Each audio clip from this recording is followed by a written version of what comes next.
ان کو دوحہ میں جگہ دی، جبکہ دوسری جانب امریکہ کے ساتھ بھی مسلسل رابطے میں رہا۔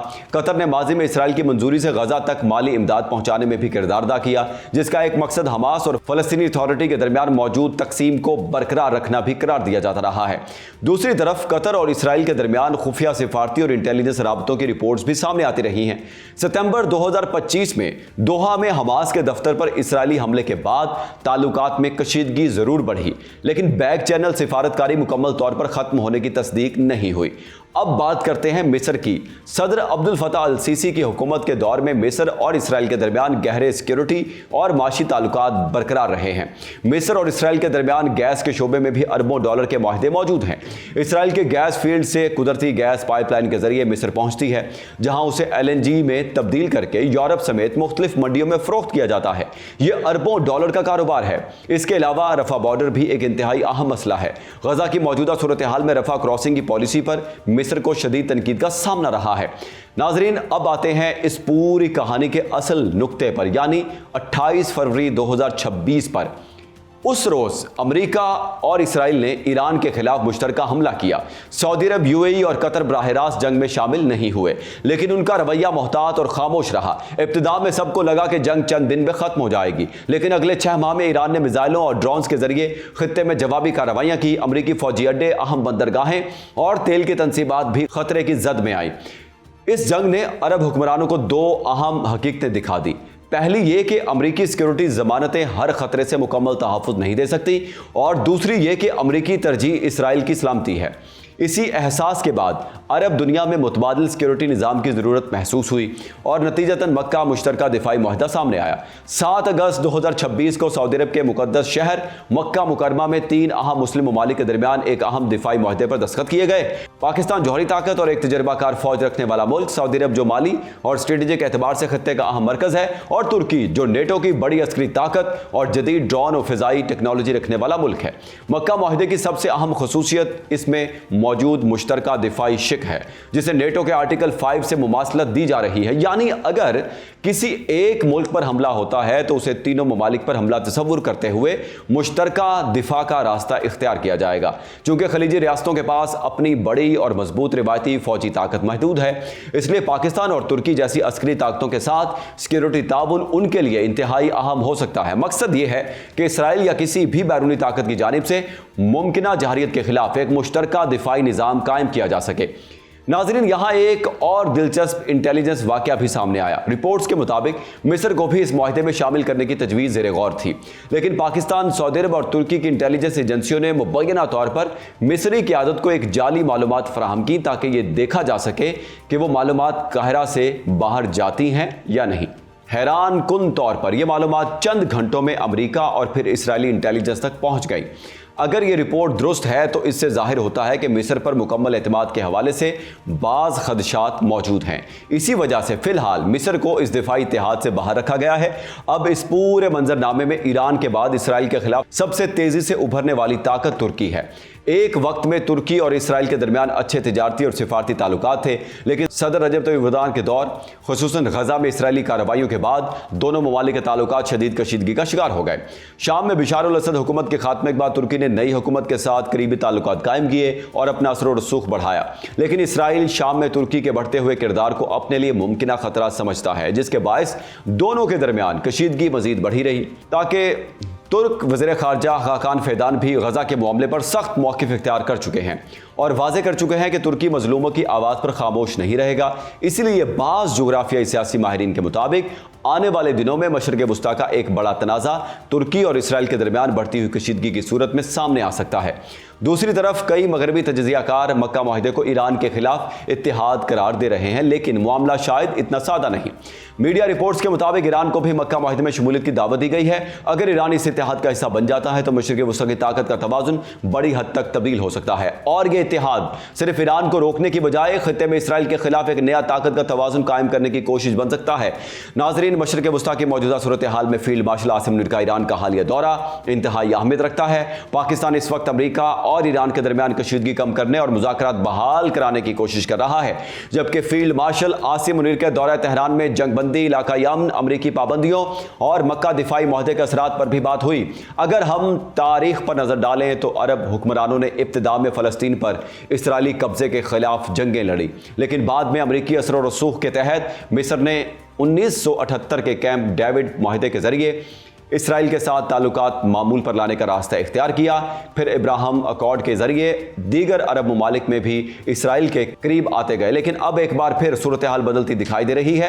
مکہ دفاعی معاہدہ، پاکستان ترکی کا بڑھتا ہوا کردار اور ایران کے ساتھ نئی سفارتی کوششیں اس بات کی طرف اشارہ کر رہی ہیں کہ مشرق وسطیٰ میں طاقت کا پرانا توازن دوبارہ تشکیل پا سکتا ہے۔